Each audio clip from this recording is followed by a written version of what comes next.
ফায়দা খাওয়া কফিলটা বেশিরভাগ ক্ষেত্রে ভালো হয় না। ফায়দা কি?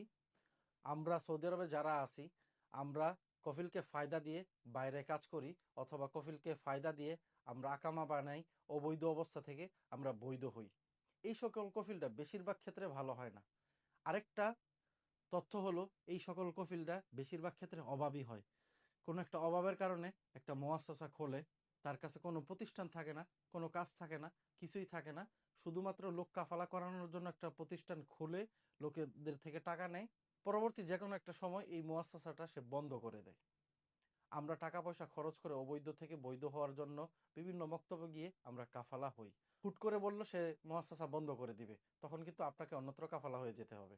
হুট করে সে বলল সে কোথাও চাকরি করবে, একটা কফিল যদি কোথাও চাকরি করে তবে তার নামে প্রতিষ্ঠান রাখা যায় না, তখন কিন্তু তার মুআসসাসা বন্ধ করার জন্য আপনাকে অন্যত্র কাফালা হতেই হবে।